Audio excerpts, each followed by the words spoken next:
Mengão, o Vene gostou do que viu? Ficou animado? Primeiro jogo do Flamengo no Campeonato Brasileiro, como todo mundo, hein? Nota 9. 9? Não vou dar 10 porque não saiu de campo com a vitória. E só não saiu de campo com a vitória por alguns erros dos jogadores do setor ofensivo.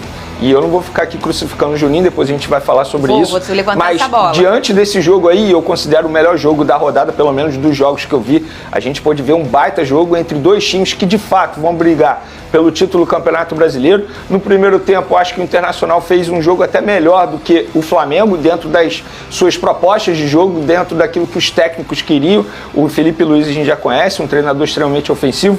O Roger Machado, extremamente inteligente, montando a equipe tentando buscar o erro do Flamengo, tanto é que conseguiu um gol em cima de um erro do Flamengo de marcação, construindo a jogada pelo lado esquerdo do Internacional, chegando até o lado direito, numa baita finalização do Bruno Henrique. No segundo tempo, acho que o Flamengo foi muito melhor, criou muitas oportunidades, mas faltou aquilo que vem faltando há muito tempo. Um homem-gol, é o famoso Pedro. O Pedro faz muita falta nesses momentos. Então o Flamengo novamente criando muitas oportunidades, é aquele Flamengo que a gente vem comentando desde os tempos de Campeonato Carioca, que em determinado momento isso poderia fazer falta. E fez, diante de um adversário extremamente difícil, muito bem montado. Quero elogiar no lado do Internacional a partida que o Fernando fez, um cara extremamente alto nível, jogou muito tempo na Europa, um entendimento tático absurdo. Ele ali para mim foi o coração do Internacional, na minha opinião, durante o jogo, durante os 90 minutos. A gente também não pode deixar de mencionar o número de desfalques que o Flamengo teve.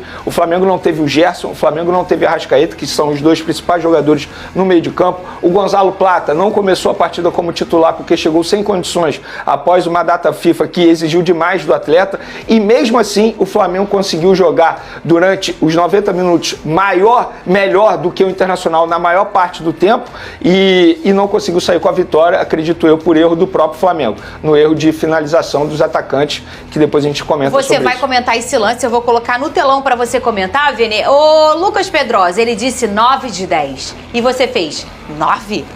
Por que você discordou do seu coleguinha? 9 é muito. 9 é pra quem ganha. Você achou? 9 é pra quem e ganha. Eu dei 9 pro meu fogão também. Não, acho 9 muito. Eu dei 9 de 10 pro meu fogão. Vou falar por que não foi 9. Então eu posso justificar meu 9? O meu 9 foi porque jogou aqui muito bem, faltou Só que um golzinho. o Botafogo jogou fora de casa contra o Palmeiras. É diferente, o Flamengo estava no Maracanã contra também o Internacional, que é postulante ao título, e o primeiro tempo do Flamengo não foi o primeiro tempo nota 9.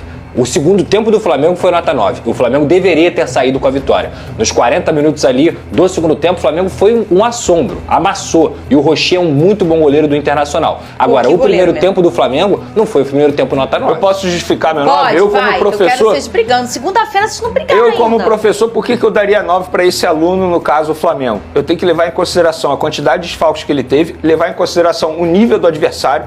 Eu concordo com Botafogo e Palmeiras, mas assim, hoje o Internacional joga muito mais do que o Palmeiras dentro de campo. A gente pode debater quem é melhor, quem é pior, mas o momento do Internacional é muito melhor. E eu vou levar em consideração também o desempenho no segundo tempo, que como você bem mencionou, no segundo tempo, mesmo com muitos desfalques, mesmo não tendo muitas alternativas, o Felipe Luiz conseguiu, entre aspas, pressionar bastante o Internacional e poderia sair com a vitória.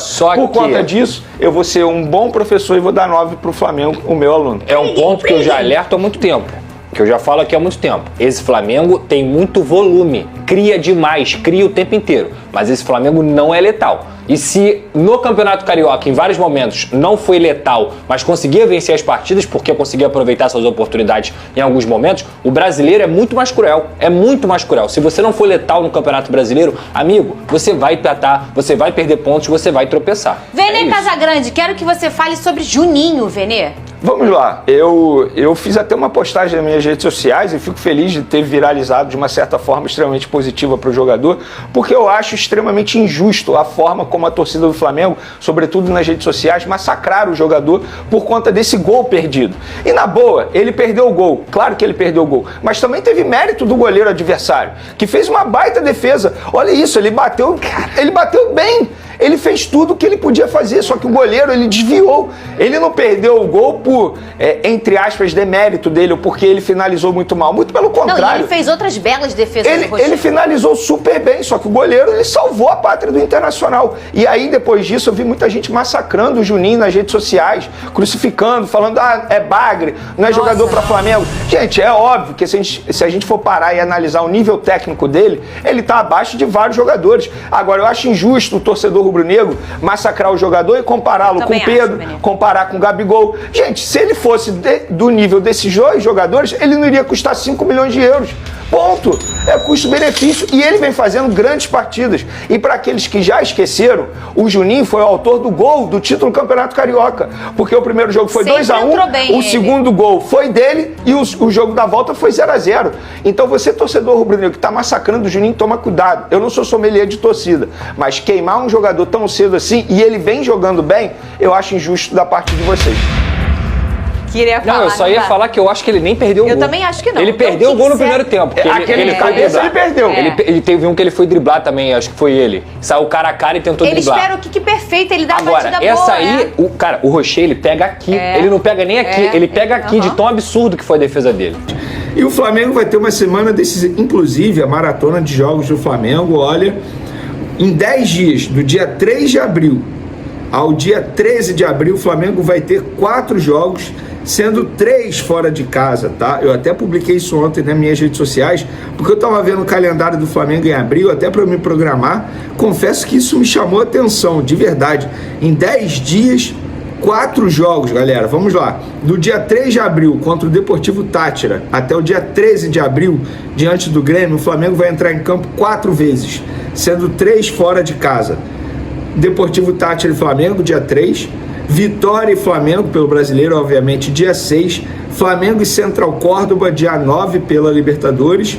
E Grêmio e Flamengo no dia 13 pelo Campeonato Brasileiro. Vamos dar continuidade aqui, porque o Flamengo divulgou um boletim médico nessa segunda-feira, atualizando a situação dos jogadores. E para mim, sabe qual foi a melhor notícia? Vocês vão rir, cara, porque eu fiquei procurando o nome do Pedro. O Pedro, cadê o Pedro? Pedro foi, caraca, o Flamengo não colocou o Pedro, mas é óbvio que não colocou o Pedro, sabe por quê? Porque o Pedro não está mais entregue ao departamento médico, não está mais entregue à preparação física, ele voltou a treinar com o grupo nessa segunda-feira, ou seja, é só treinar com o grupo e daqui a pouco ele retorna aos gramados. Uma ótima notícia, inclusive nas redes sociais, o jogador comemorou bastante esse retorno, falando que está muito feliz. Gente, 7 meses. Ele operou em setembro e está voltando em abril a treinar com o grupo. Abril não, né? Dia 31 de março. No último dia de março ele treina com o grupo e em abril ele retorna aos jogos. Não tem um dia específico para ele voltar a jogar, um jogo específico, uma data.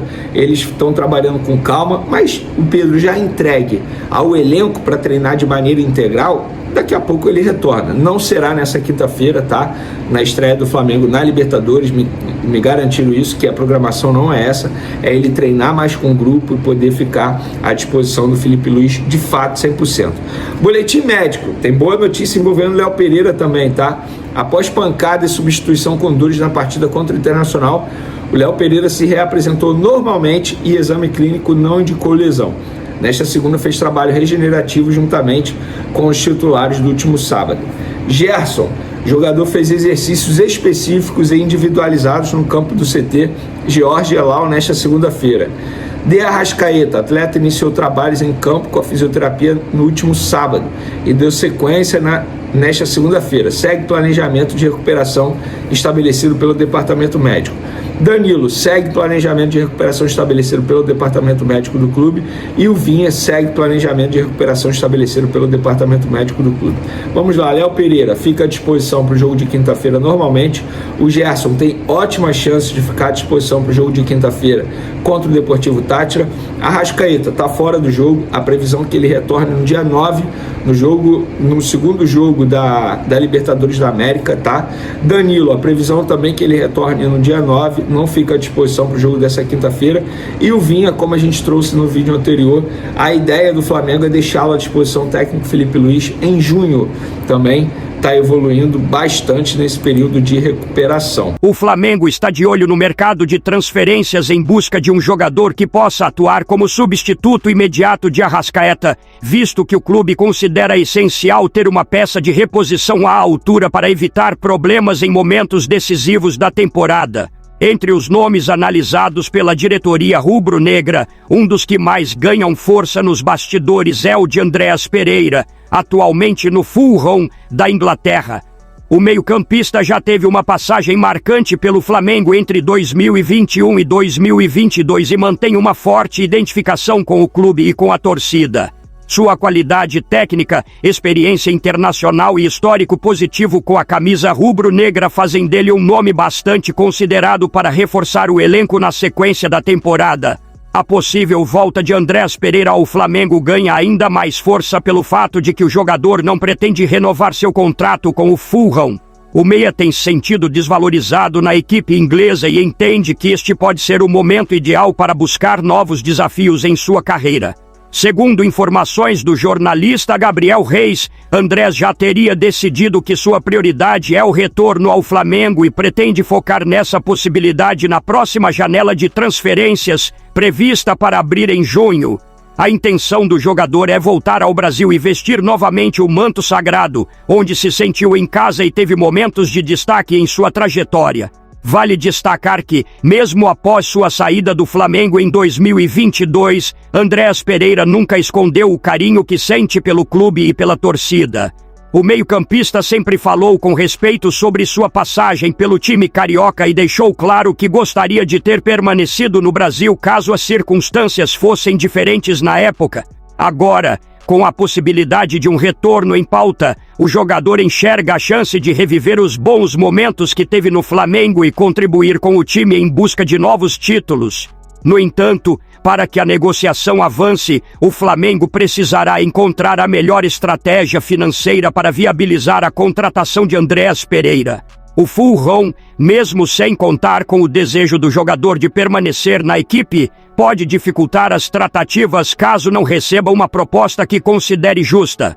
Dessa forma, a diretoria rubro-negra avalia os cenários possíveis para estruturar uma proposta viável e tentar repatriar Andréas Pereira. Agora eu quero saber de vocês, torcedores, vocês contratariam Andréas Pereira para o Flamengo? Deixe sua opinião nos comentários.